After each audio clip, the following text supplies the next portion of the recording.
I think now in Germany, everybody just take it for granted that they win the trophy, meaning that no, I know German press, I know the Bayern fans who are some of the best in the country, they will now have their eyes on Champions League.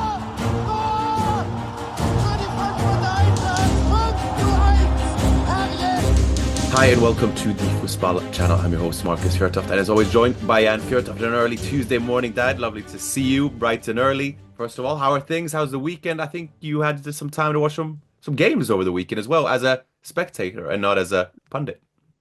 Yeah, I guess that just shows our life. I had a weekend off, but it was definitely on. I went skiing, as you were saying, cross country.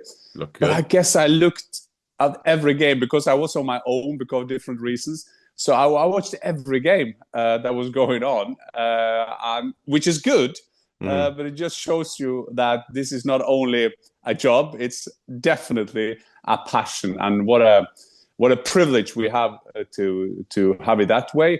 We had the FA Cup, of course, in England. I follow that. Plymouth Argyle beating Liverpool. Those defense performances by Plymouth, sensational. I just felt that Liverpool would score at the end, but thank God you get one of those upsets. That was brilliant to watch the derby in Madrid, of course, and follow closely because I knew you would ask me some tricky questions. So I follow closely the Bundesliga.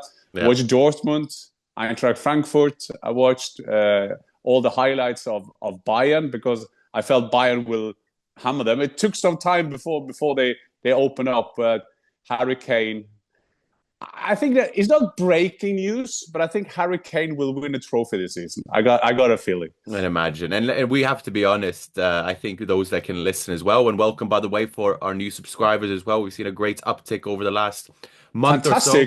Thank God for our algorithm. They are brilliant. So welcome to everybody on board. And please give us feedback, good or bad, because that can make our podcast, our YouTube channel so much better. So appreciate that. Exactly. So don't forget to subscribe also if you are new to this. But let's go into the Bundesliga round. And Dad, we have to admit, in terms of the games themselves, it wasn't the most exciting round from a goals perspective either. There was a fair few nil-nils and a few underwhelming results or games, if you may. But there are a few talking points nonetheless. It is Bayern Munich who have gotten their 7th consecutive win. Harry Kane scored his 29th consecutive penalty. Incredible. Dortmund losing at home, despite Niko Kovac saying, well, I was happy with our performances. RB Leipzig back winning against St. Pauli despite the sending off from Willi Orban. And then, of course, Bayer Leverkusen drawing, meaning they are losing further adrift to Bayern. Now 8 points going into the big game at the weekend at the Bayer Arena between Leverkusen and Bayern Munich. I guess we can start with Bayern, Dad, because we will make this episode about the fact that Leverkusen are 8 points behind Bayern Munich. Is it game over for Bayer Leverkusen? Just in terms of Bayern Munich, though, 3-0 against Bremen. Bremen by no means a poor team. Had a good season fighting for European spots. But there seems to be this inevitability about Bayern this season that despite perhaps their performances not being at the very best, not playing spellbinding football, they are just winning. And they're winning rather solidly as well. Well, I guess we talked about that many times in these episodes about culture. There is a culture. There is an expectation that Bayern will kind of get at the end. And I often use the metaphor of boxing because if you keep the ball, if you keep coming, if you keep doing your stuff like a Musiala will do, a Leroy Sané he was out ill and he came back on the pitch. He's working hard for his extension of his contract. He's on very good money, but it seems that he will stay on. And if you have Harry Kane, Mark, a little note I was thinking when you made your introduction, who are the best penalty shooters I've ever seen in my career? And maybe do a quick one on that, but I'll do my Matthew Letizia, played for Southampton back in the days, my generation. He hardly never missed a penalty. Eric Cantona for Manchester United, he was unbelievable at his penalties. In my national team, in our national team, Kjetil Rekdal, who played for Hertha Berlin as well, played in Norway, played in Belgium, played a bit around. He was fantastic. And he had that, of course, that famous penalty in 1998 when Norway beat Brazil at the World Cup. Wow, standing there doing that, what Kjetil Rekdal did was like unbelievable. So, but Harry Kane, I think that if I should choose the best penalty taker, there is a combination of because people say, yeah, he's only scoring penalty. Well, you have to do them. You have to do this. And it's a combination of his coolness and his technique, his shoot technique. And there is a variation, left, right, in the middle. He can do everything, Harry Kane. And I was about to ask, because you can differentiate between being a goal scorer and a penalty taker, I'd assume. I'm not going to flatter you too much here, but you were a goal scorer. But I can be honest enough to say perhaps penalties weren't your strong suit. How does that differ? Which was bad for me, because I would have loved to be the penalty taker in every club that I was, because it's cheap goals, because you get them. The paradox is that what you're saying, it's not like I'm thinking of my goals, 308 in 614 games in 4 different countries, but I wasn't a good penalty shooter, which was rare, because when I came against the goalkeeper, I was good. I can say that was one of my strengths. I hardly missed the chance. And I'm not saying this. This is just fact. I hardly missed. Just facts, he said. Yeah, but it's a fact that I never missed these big sitters. When I had a chance, I took them. Yeah. And it's black-white here. But the penalties, the paradox. I've scored 1 hat-trick in the Premier League, 2 penalties. And I've told the story before, but I can do it again. Steve Ogrosevic, the big goalkeeper at Coventry, first penalty, bad. But I went under him. So I scored. Second half, penalty again. I'm thinking, what in the hell am I doing now? And as I was running up to the goalkeeper, Steve Ogrosevic, which is a legendary goalkeeper back in the days, in the 90s, he just threw himself to the left. So he made it easy for me. And I was like, all these, hey, I gotta. But I missed some my most famous, or 2 famous misses in the Premier League. Now, in my football career, I missed the penalty in the 3rd round for Rapid Vienna. I made the equalizer 3-1. At 3-2 against Liège, we will go to the next round if I scored. Missed. And then I missed one against Bayern Munich, Marcus. We played at home against Oliver Kahn. We got a penalty. I could have done 2-2, and I missed it.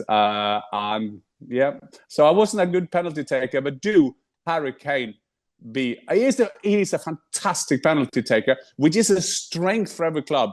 Remember Robert Lewandowski? He was the same. I mean, I could have put him in as well. He was a fantastic penalty taker as well. So it's there is this mixture of his head, of Harry Kane, and the shooting technique. Maybe because I came from a small village in Norway, didn't get my basic shooting technique in order, so to say. Maybe that was a weakness of me when coming to penalty, because you have to decide a corner and then do it sharp. And Harry Kane looks like he will again become the Bundesliga top scorer and potentially even Bundesliga champion. But that is up to the fight that Bayer Leverkusen can put up. It's also about Bayern Munich and whether they can uphold their consistency. In terms of Bayer Leverkusen, I mean, you'd like to think that this Bundesliga title race has taken a crucial turn. I mean, we saw Bayer Leverkusen come back late against Köln in true 2023-2024 Bayer Leverkusen fashion. But now they are 8 points behind. They have a poor goal difference. And despite only having 1 loss this season in the league, they're 19 games unbeaten in the league. There seems to be too far between the teams. And I wanted to dissect what needs to happen for a Leverkusen comeback and why are we in this position to begin with. Just firstly asking you, what would you say is the difference between Leverkusen from last season to this season? And is it a matter of where do you think Alonso stands in terms of his team's development? Because I'm mentioning there the lack of losses, unbeaten streak. what have you. They qualified directly to the Champions League. It's an interesting sort of analysis in terms of the development of the team or not. Yeah, I think that the big difference is that Bayern got a bit better. A bit better, because they're not like dominant that we've seen some season, but they got a bit better. And big compliment to Vince and company. They're doing what they have to do. They have potential goal scorers all over the pitch, as have Leverkusen. But Leverkusen, well, have they developed? I think they will be on more or less on the same level. And as you were saying, I was watching that cup game because Gerhard Struber, he's the coach of Köln. They are doing fantastically in the Zweite Liga. You remember they had this trouble, but now they're top of the league. It would be fantastic for the Bundesliga to get them back as well. Huh? Exactly, because this is a fantastic home ground. But Köln against Leverkusen, that is a rivalry, big time.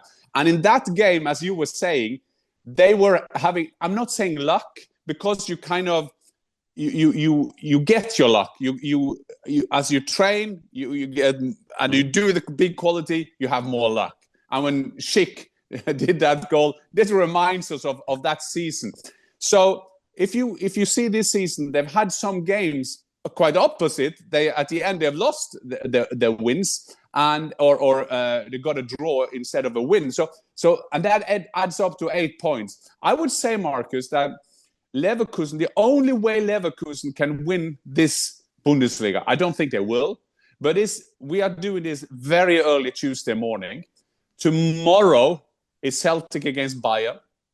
Celtic, if we get a loss, if Bayern is losing against Celtic, and you've played Celtic, Marcus, you've been in that stadium. That is a rocking roll stadium. Yep, it is. Yes, and I'm not saying that Bayern will kind of go under, because they're saying you'll never walk alone, as fantastic as they do. I'm just saying that before that Leverkusen, if they go to Scotland, if they lose or have a bad game, and they get into that game, maybe, okay, say Leverkusen win, then they're down to 5 points. Still, it's going to be a very, very hard. But I think this is a decisive week, because the game against Celtic and the game against Leverkusen, that will take the Richtung, the way that the rest of the season will go for Bayern.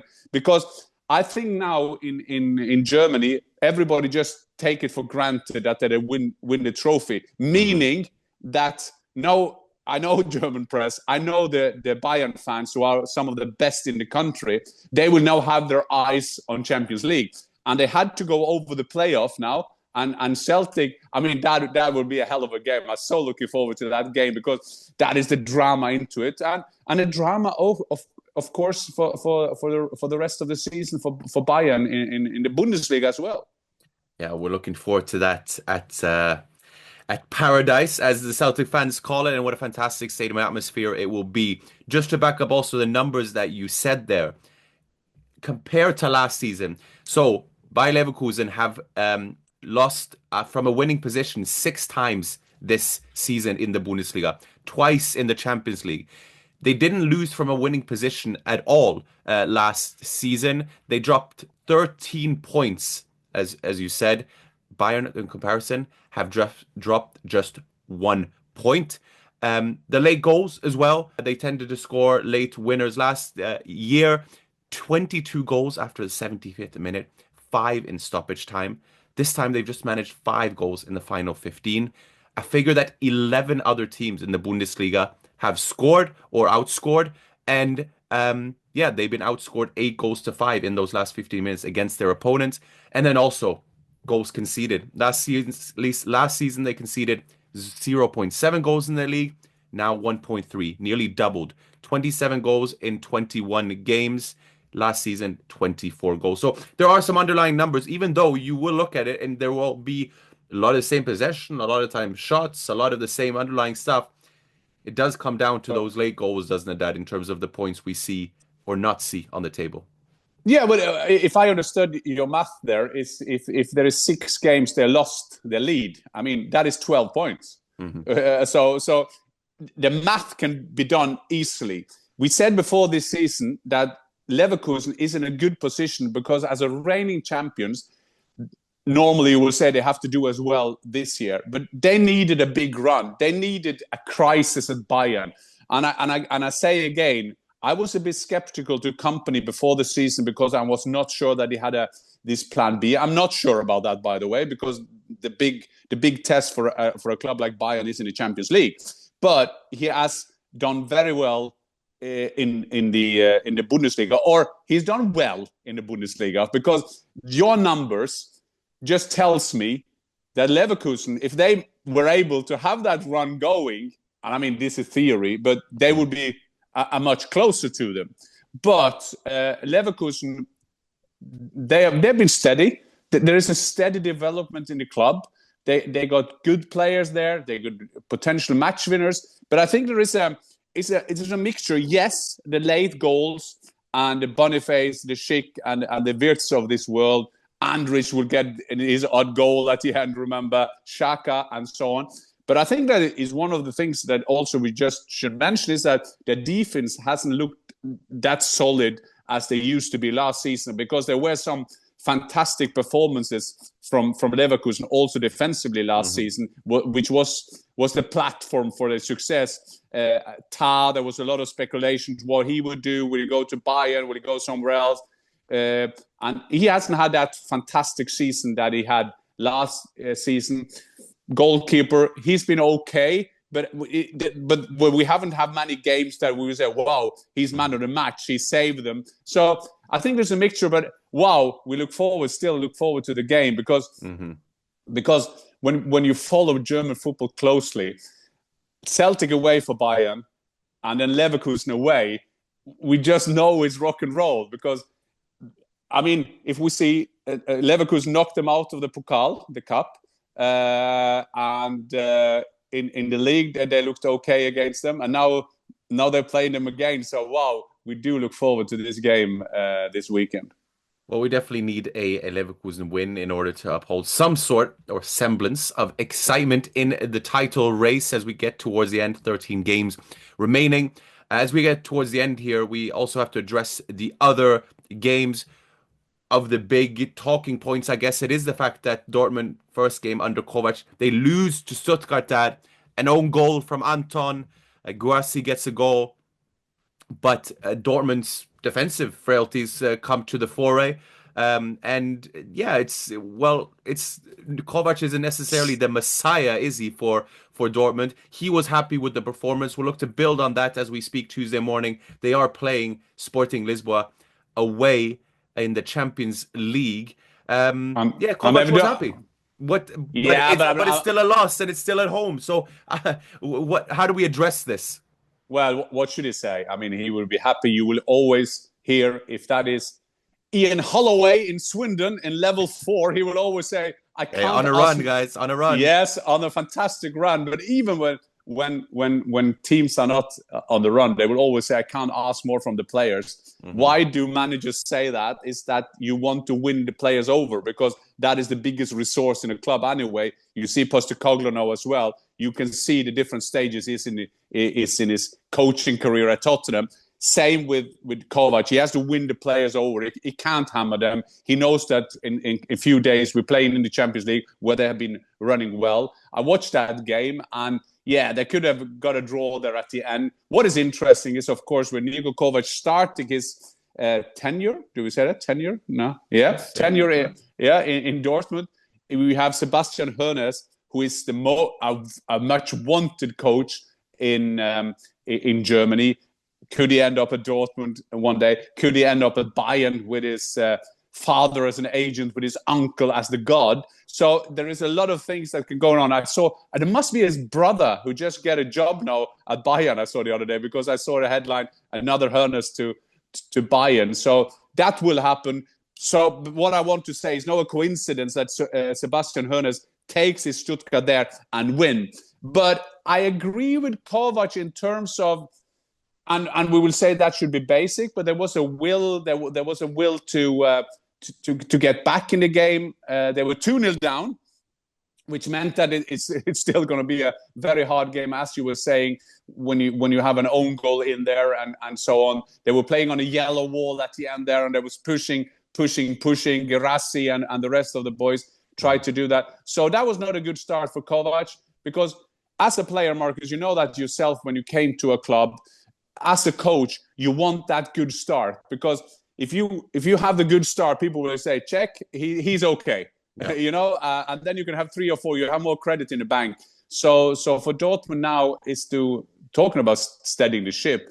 Kovac need a result, and as people listening to this, we know how they're doing in the Champions League in a tricky away game, as they all are now at this stage. So not a good start for Niko Kovac, but I'm sure that he will kind of steady them at the end of the season. Does that mean what is success for him? Well, I still think they've got to stand E-Cup after Dortmund to the coming at the end of the season. That's where we are now. Yeah, of course. And I mean, I don't think they've given up on the Champions League quite yet, obviously, but it is going to be tough. There's plenty of competition for those spots as well, including between Eintracht and Gladbach, who fought out a 1-1 draw. Kleindienst, arguably, I guess, the new Germany number 9, and he's been tremendous at that. Ekitike scoring for Eintracht again. Third consecutive draw for Eintracht as well. I still think that they will make Champions League, of course. You do lose Marmoush. But now it is RB Leipzig, I think 3 points behind. Stuttgart 4 points behind. I guess they just need to notch up some wins to just secure that buffer, so to speak. Marmoush is, for me, not only a good player scoring goals, scoring points that he have. It's also about the way he kind of moves. He kind of do that. But Ekitike, I love him as well. Yeah. It was, of course, one of the games I followed quite closely. His movement, remember before the season, he was the big hope. This was the main man. That he going to Manchester City, Marmoush, that should be Ekitike. He was their the best striker. Now they got in Vahi from French football. I have to make sure that I spell Butsai. Butsai, 31 years of age, has been around. I mean, got a big, long list of clubs. I think Chelsea and Dortmund are in there somewhere in that row.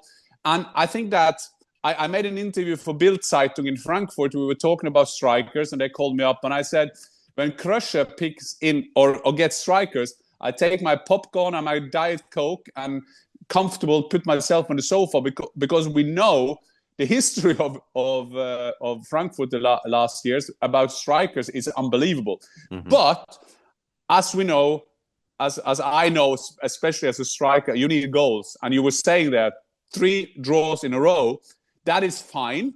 But if Leipzig, Stuttgart coming closer and closer, the wins are much needed. So hopefully they can get that in. But there's something about the way they're playing, Marcus. And Gladbach were okay.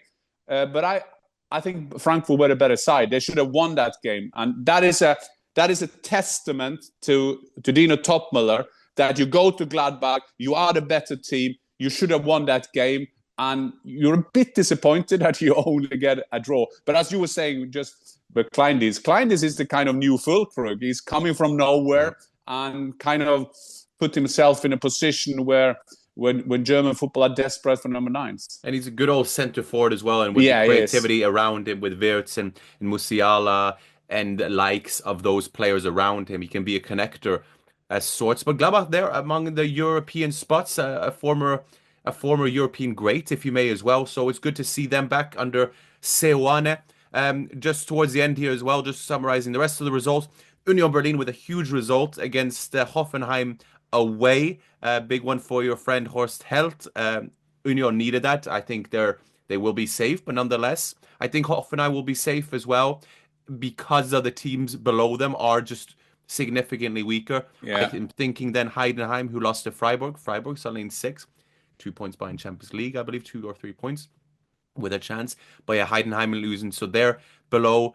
You have then Holstein Kiel and you have Bochum, and Holstein Kiel played each other 2-2 draw. Really didn't help either of the teams, but they're below there, and I think that is what we will see towards the end of the season as well, in no specific order: Heidenheim, Holstein Kiel, and Bochum. And if I were a Zweite Bundesliga team, the Zweite Bundesliga has its own kind of excitement. It is a crazy league at that, and I'm looking at, okay, what teams do I want to meet in the playoffs, and which ones do I not want to meet?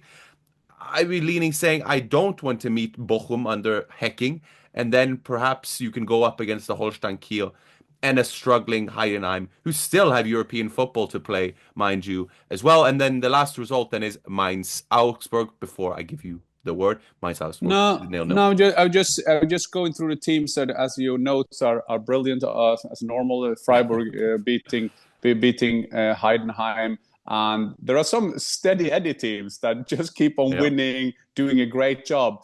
I mean, just to the end, two things that I want to say. On your point, which team will they don't want from Zweite Liga to meet in the Bundesliga? I'm with you, Bochum. He's an old fox, Dieter Hecking. He knows what he's going to do. Then turn it around. Which team do you want to meet in the Zweite Liga? Köln are leading. You have Düsseldorf, Kaiserslautern. There's so many. Elversberg. Elversberg, yeah. Mm-hmm. And you just get a feeling if you're going to play off against Elversberg will do it. Because you're always one of those teams that goes up. I think you will meet Hamburger Sportsverein because they have now tried for ages to go up. And somehow they can't get themselves over the line. And my last words for me, Mark, is as we are talking a lot about strikers, you were alluding to it, that Orban sent off for Leipzig, but they still managed to win. And that just shows you how important it is to have match winners in your team. Xavi Simons, who just extended his contract, probably a clause somewhere there, but they extended his contract, which is a big thing for Leipzig, is a big thing for Red Bull. And Benjamin Sesko, Marcus, that you as an Arsenal fan would love to see there. There's a lot of clubs where you're linked to. You got Nusa, you got so many potential match winners. And slowly now, we should make a note of Leipzig, because based on the quality of their team, they could be a big danger for our Eintracht Frankfurt. So this was a good win for them, although it's only St. Pauli at home, quote, only. But a good win for them and good goals for two match winners. Indeed it is. And with 13 games remaining, then we have Bayern at top. And it will have the big game next weekend, Bayer Leverkusen against Bayern Munich. That for now, that is all. We look forward to then connecting. We will have a few more special episodes as well. I think we should do a special, Marcus. We should do a special on just on that game. So I think that we'll find just to go through that game and the details of that game. That would be, because that is a big one. And Absolutely. There's so many interesting players. It's Musiala against Wirtz. It's Harry Kane against Boniface Schick. And it's Ta maybe playing for his next team. So let's try to at least concentrate on that game, which Absolutely. makes me Albert Einstein in this strategy, by the way, to say that you're listening or hearing to the idea creation live in front of you. Unbelievable, Marcus. Next episode, we concentrate on the big game. Thanks for now, Dan. Cheers. Auf Wiedersehen.